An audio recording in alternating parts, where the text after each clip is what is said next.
नमस्कार साथियों, मैं नीलेश शुक्ला स्वागत करता हूं आप सभी का अपनी इस नई वीडियो में। फ्रेंड्स, आज की वीडियो में हम बात करने वाले हैं साइट विजिट के बारे में। जी हाँ, साइट विजिट जब हम किसी भी रेजिडेंशियल, कॉमर्शियल या किसी भी प्रकार के जो है प्रॉपर्टी को हम अपने कस्टमर को दिखाने के लिए ले जाते हैं, वो प्रोसेस जो है वो साइट विजिट कहलाता है। इस प्रोसेस के बाद में जो है आपका बिजनेस चार्ट और आपका क्लोजिंग रेशियो ये प्रोसेस जो है डिफाइन कर देता है। यानी कि साइट विजिट आपका कितना हुआ और कितने अच्छे से हुआ है, इससे आपका क्लोजिंग रेशियो और आपका जो है रियल एस्टेट बिजनेस ग्राफ जो है वो डिफाइन हो जाता है कि आपने जो है कितना साइट विजिट करवाया और कितने अच्छे से करवाया। वो आपके क्लोजिंग रेशियो पे पूरा उसका इफेक्ट जाता है। जी हाँ, आज हम बात करने वाले हैं अपनी इस नई वीडियो में साइट विजिट के प्रोसेस के बारे में दोस्तों, कि साइट विजिट करवाते समय हमें किन चीज़ों पे फोकस करना चाहिए, कौन सी ऐसी गलतियां हैं जो बिल्कुल नहीं करनी चाहिए। मैं आपको बताना चाहूँगा कि साइट विजिट जो है हमको ऐसे टाइमिंग पे रखना चाहिए कि हमको और भी मल्टीपल कार्य साथ में नहीं करना हो। क्योंकि कई बार ऐसा होता है जब हम साइट विजिट पे जाते हैं तो कस्टमर्स के साथ तो हमें बहुत सारे फ़ोन कॉल्स आ रहे होते हैं, तो इससे क्या होता है कि कस्टमर इरिटेट हो सकता है और कस्टमर को बुरा लग सकता है। आपका बार बार दूसरी जगह पे ध्यान होता है और आप अपने साइट विजिट प्रोसेस को सही से नहीं कर पाते हैं। तो ये इम्पॉर्टेंट चीज़ है कि जब भी आप साइट विजिट के लिए जाते हैं तो अपने सारे कार्य को ब्रेक कर दें, क्योंकि ये एक ऐसा प्रोसेस होता है जहाँ से आपका क्लोजिंग रेशियो या जो भी प्रोसेस आप करते हैं वो यहीं से ही सारे रिजल्ट्स आने होते हैं। यहाँ तक के लिए ही आप सारे प्रोसेस कर रहे होते हैं। तो किसी भी अन्य चीज़ पे हमारा फोकस नहीं होना चाहिए। ये ज़्यादा ध्यान में रखने की चीज़ है कि अगर हम साइट विजिट पे जाते हैं तो हमारा पूरा फोकस साइट विजिट पे और कस्टमर से बात करने में होना चाहिए, कस्टमर को चीज़ों को समझाने में होना चाहिए। और फ्रेंड्स, जब आप अपने कस्टमर से पहली बार मिलते हैं साइट विजिट के लिए तो आपका इंट्रोडक्शन, आपकी ग्रीटिंग्स जो है बहुत इफ़ेक्टिव होनी चाहिए। आपकी बात करने का तरीका, आपका ड्रेसिंग सेंस और आपका जो है सारी चीज़ें जो है बहुत इफ़ेक्टिव होनी चाहिए। और जब भी हम कस्टमर से जो है बात करते हैं तो सही से बात करना है, हमें बहुत ज़्यादा एग्रेशन में या बहुत ज़्यादा हैप्पीनेस में बात नहीं करना है। ओवर स्पीकिंग नहीं होना चाहिए, ताकि कस्टमर को जो है ये बिलीव हो सके कि जिस इंसान से वो मिला है वो विश्वसनीय है। तो ये फील करवाना बहुत ज़्यादा इम्पॉर्टेंट है। ये साइट विजिट से पहले का प्रोसेस है, जब हम साइट विजिट के लिए जाने से पहले कस्टमर से मिलते हैं। दूसरी बात ये है कि जब भी हम साइट विजिट पे जा रहे होते हैं किसी भी प्रोजेक्ट पे, तो वहाँ के लोकेशन और उस प्रोजेक्ट के बारे में हमें पूरी नॉलेज होना बहुत ज़्यादा इम्पॉर्टेंट है। अगर आप किसी भी कस्टमर को ले जाते हैं और अगर आपको प्रोजेक्ट के बारे में नॉलेज नहीं है तो ये आपके लिए प्रॉब्लम क्रिएट कर सकती है इस चीज़ें। और एक और इम्पॉर्टेंट चीज़ जिस पे ध्यान देना बहुत ज़्यादा ज़रूरी है, जो कि बहुत छोटी सी चीज़ें हैं लेकिन इससे कस्टमर जो है इरिटेट होता है। यानी कि जब हम किसी भी प्रोजेक्ट पे पहुंचते हैं और वहाँ पे हमको गेट के कीज़ नहीं मिलते हैं, यानी कि चाबियाँ नहीं मिलती हैं या लाइट्स नहीं जल रहे होते हैं, ये सारी चीज़ों की अगर प्रॉब्लम्स कस्टमर्स देखता है तो वो इरिटेट होता है। तो ये सारी चीज़ें जो है प्री प्लान होनी चाहिए। यानी कि हमको वहाँ पे जो भी हमारे प्रोजेक्ट से रिलेटेड चीज़ें हैं, ब्राउज़र से लेकर के सारी चीज़ों की, वो पहले से ही आप मैनेज कर लें तो ज़्यादा सही रहेगा। नहीं तो इससे क्लाइंट के पास वैसे ही टाइम की कमी रहती है। जब भी कोई भी क्लाइंट विज़िट करने के लिए जाता है तो क्लाइंट अपने जो है बहुत ही इंपॉर्टेंट टाइम को निकाल के किसी प्रॉपर्टी की विज़िट करने जाता है। तो वहाँ पर जाने के बाद अगर ये चीज़ें मिसमैच होती हैं तो वहाँ पर क्लाइंट के ऊपर निगेटिव इफेक्ट पड़ता है। तो इससे जो है बहुत ज़्यादा निगेटिव इफेक्ट पड़ सकता है आपके साइट विज़िट पर। तो इन सारी चीज़ों का ध्यान देना बहुत ज़्यादा ज़रूरी है। और एक और इम्पॉर्टेंट टॉपिक के बारे में मैं बात करना चाहूँगा कि जब आप अपने क्लाइंट से मिलते हैं, साइट विजिट के लिए जा रहे होते हैं, तो क्लाइंट की नीड को समझना बहुत ज़्यादा इम्पॉर्टेंट है।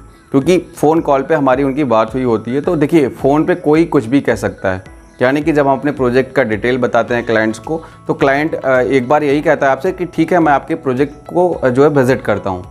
तो क्लाइंट की हमें पूरी तरीके से नीड नहीं पता होती है। और जब हम सामने फ़ेस टू फेस बात करते हैं या एक दूसरे से मिलते हैं तो हमको जो है हमारा ऑब्जर्वेशन ऐसा होना चाहिए और हमको उनसे बात करके इतनी अंडरस्टैंडिंग होनी चाहिए हमारे अंदर कि हम उनकी नीड्स को समझ पाएँ। अगर हम उनकी नीड्स को नहीं समझेंगे तो कई भी प्रकार की प्रॉपर्टीज़ उनको विजिट कराएंगे और रिस्पॉन्स जो है वो नेगेटिव आएगा।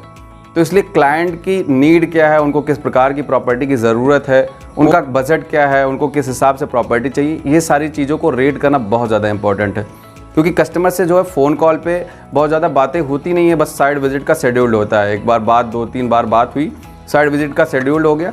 तो इससे जो है जब हम फेस टू फेस मिलते हैं तो उससे ज़्यादा इंटरेक्ट कर पाते हैं एक दूसरे को। तो यानी कि उनकी नीड्स को मिलने के बाद हमको समझना बहुत ज़रूरी है, जिससे हम उनको उसी प्रकार की प्रॉपर्टी दिखा सकें जैसे उनकी नीड है। जैसे हमारा रिस्पांस जो है, क्लोजिंग रिस्पांस जो है ज़्यादा आने के चांसेस बेटर हो जाते हैं। तो कस्टमर को क्या करना है कि उनके नीड्स को समझना बहुत ज़्यादा इंपॉर्टेंट है। अगर आप उनके नीड्स को समझ लेते हैं तो आपको आसान हो जाता है, उसी हिसाब से आप उनको प्रॉपर्टी दिखा सकते हैं। और फ्रेंड्स, एक और चीज़ मैं बताना चाहूँगा कि जब भी हम साइट पे पहुँचते हैं और साइट की डिटेल के बारे में कस्टमर को बता रहे होते हैं तो हमको ओवर सेल नहीं करना है अपने प्रोजेक्ट को। यानी कि हमको अपने प्रोजेक्ट के बारे में जो है बहुत ज़्यादा बढ़ा चढ़ा के बहुत ज़्यादा बड़े बड़े फैक्ट नहीं बताने हैं जो कि गलत साबित हो जाए। हमको फैक्ट टू फैक्ट चीज़ें बतानी है। हमको अपने प्रोजेक्ट को एक सेल्समैन के तरीके से सेल करने की बिल्कुल कोशिश नहीं करनी है। हमको as a business consultant, as a real estate agent बात करना है उससे, और एक सेल्समैन के तरीके से बिहेव बिल्कुल नहीं करना है कि हमको अपने प्रोजेक्ट के बारे में बहुत बढ़ा चढ़ा के बात करनी है, बहुत ज़्यादा ओवर बोल जाना है। ये जो है बहुत ही नेगेटिव इफेक्ट कर सकता है हमारी साइट विजिट पे। अगर हम किसी भी कस्टमर्स के साथ बात करते हैं और एज अ सेल्समैन के तरीके से बिहेव करते हैं कि सर ऐसा है, ये है, वो है, और बहुत सारी चीज़ें बढ़ा चढ़ा के बताते हैं, तो जो है हम अपनी फेस वैल्यू वहाँ पे गिरा रहे होते हैं। यानी कि हमारा जो है वैल्यू वहाँ पे कम हो रहा होता है और वो कस्टमर जो है हमको बहुत ज़्यादा इंपॉर्टेंस नहीं देता है। तो क्या करना है हमें as a real estate business consultant, as a agent हमको बात करना है, फैक्ट टू फैक्ट सारी चीज़ों के बारे में डिस्कस करना है कि सर यहाँ से रोड्स गया हुआ है, यहाँ से ये चीज़ें हैं और ये कनेक्टिविटी है, सारी चीज़ें जो है हमको बतानी है, लेकिन फैक्ट पे बात करना है। एक सेल्समैन के तरीके से बिल्कुल बिहेव नहीं करना है, नहीं तो ये बहुत ज़्यादा निगेटिव इफेक्ट कर सकता है साइट विजिट पे। तो इस बात का ध्यान बिल्कुल रखना है, ऐसा कुछ नहीं करना है कि जिससे जो है नेगेटिव इफेक्ट हमारे साइट विजिट पे पड़े। और फ्रेंड्स, मैं आपको एक और फैक्ट बताना चाहूँगा कि जब आप साइट विजिट करवाने जाते हैं तो कई बार जो है क्लाइंट के साथ उनकी फैमिली भी आई होती है, उनके साथ में उनके वाइफ आई होती हैं क्लाइंट की, और उनके पेरेंट्स की बात करी जाए, उनके बच्चों की बात करी जाए। तो जब भी आप अपने प्रोजेक्ट के डिटेल को ब्रीफ कर रहे हो तो उनके वाइफ से रिलेटेड, उनके बच्चों से रिलेटेड या उनके पेरेंट्स से रिलेटेड जो भी आपके प्रोजेक्ट में चीज़ें हैं उसको उनसे कनेक्ट करना ज़्यादा ज़रूरी है। ये बच्चों से रिलेटेड अगर आपके प्रोजेक्ट में कोई ऐसी चीज़ें हैं तो उसको बच्चों से कनेक्ट करना बहुत ज़्यादा ज़रूरी है। अगर पेरेंट्स से रिलेटेड कोई भी खासियत है, उनके लायक कोई चीज़ें हैं आपके प्रोजेक्ट में, तो उनसे कनेक्ट करना, उनको डिफाइन करना बहुत ज़्यादा ज़रूरी है। इससे क्या होता है कि आप जो है जितने भी लोग साइट विजिट पे आए हुए होते हैं उनको सबको उस प्रोजेक्ट से कनेक्ट कर पाते हैं। देखिए, पूरी फैमिली के साथ अगर कोई आया हो तो उनकी फैमिली को भी डिफाइन करना इसलिए इम्पॉर्टेंट है क्योंकि प्रॉपर्टी एक ऐसी चीज़ होती है जो एक इंडिविजुअल डिसीजन नहीं होता है। नॉर्मली वो पूरी फैमिली का डिसीजन होता है। प्रॉपर्टी का डिसीजन जो भी होता है कहीं परचेज़ करने वाला, वो पूरी फैमिली का डिसीजन होता है। इसलिए पूरी फैमिली को जो है डिफाइन करना, सारी चीज़ें, उनके वैल्यूएबल की चीज़ें बताना बहुत ज़्यादा इंपॉर्टेंट है। आप अपने प्रोजेक्ट से रिलेटेड एक एक पॉइंट को, एक एक स्पेशलिटीज़ को समझाने की पूरी कोशिश करिए।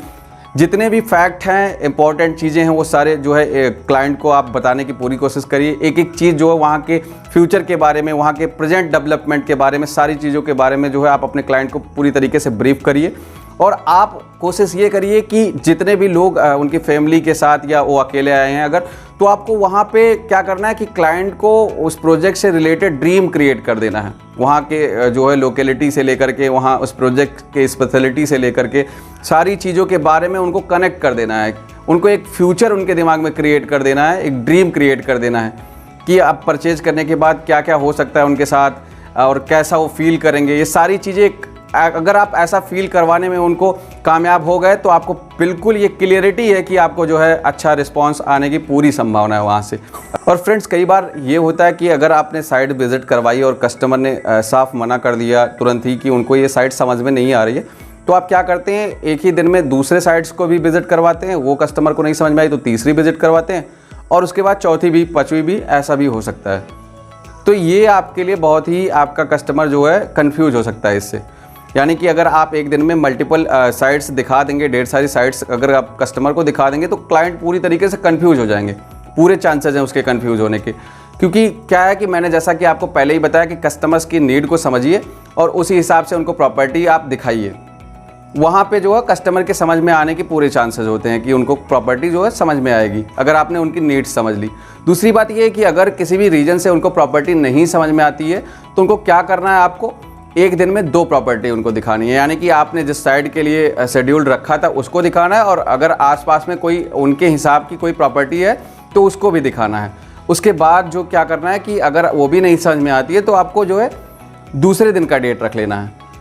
जिससे आपका जो है दूसरे दिन नई एनर्जी रहेगी और क्लाइंट भी बोर नहीं होंगे। क्योंकि अगर आप एक दिन में ही ढेर सारी प्रॉपर्टी क्लाइंट को दिखा देते हैं तो क्लाइंट जो है पूरी तरीके से बोर हो जाते हैं और उनका प्रॉपर्टी से धीरे धीरे मन टूटने लगता है। यानी कि वो बोर होने के कारण जो है वो शेड्यूल्ड अपनी प्रॉपर्टी परचेजिंग का बहुत ज़्यादा डिले कर देते हैं। ये भी हो सकता है कि डिले कर सकते हैं। तो इसलिए जो है मल्टीपल तरीके से आपको प्रॉपर्टी नहीं दिखानी है, आपको वही प्रॉपर्टी दिखानी है जो उनकी नीड्स की हो, उसी हिसाब से आपको दिखानी है। एक दिन में आपको अपने क्लाइंट को ज़्यादा से ज़्यादा 2 प्रॉपर्टीज़ दिखानी है। अगर उन दोनों में से क्लाइंट्स को समझ में नहीं आते हैं तो आपको नए दिन का शेड्यूल रखना है अपने क्लाइंट्स के लिए, ताकि आप दूसरी प्रॉपर्टी उनके हिसाब की दिखा सकें। तो फ्रेंड्स, मैं आशा करता हूं कि जितनी भी चीज़ें हमने बताई हैं आपको रियल एस्टेट साइट विजिट के फैक्ट, वो सारी चीज़ें आपके लिए जो है सहायक होंगी।